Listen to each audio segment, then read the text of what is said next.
बंधाकोबी आलू बाइगण तरकारी करी कंचा लंका पकईदेली भलसे मिक्स करी रसुण अदा तार गंध जावा जो आम भाजवा गोटे टमाटर काटिक रखी से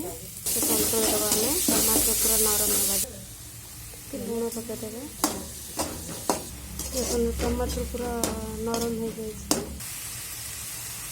हल्दी गुंडा धनिया पाउडर जस्ट टिके पानी दबा मिक्सिंग करना मसला गंध दिया जाए गोटे मिनिट 2 मिनिट भलसे भाजी ना देखो भलसे भाजी हो जाए मसला गंध सब बाहर जाए बहुत सुंदर टेस्ट है आम मसला जे रखी आलू बैगण बंधाकोबी एदर पकई मिक्स करिया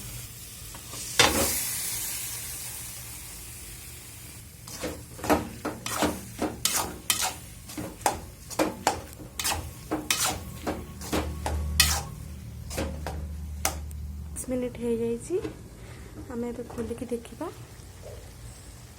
देखो बहुत सुंदर अच्छी बंधाकोबी आलू बैगण कषा कषा कर भात कर खाइए बहुत भल लगे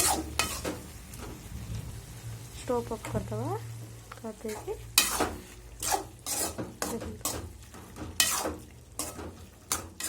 आपण भी थे बन खातु बहुत टेस्टी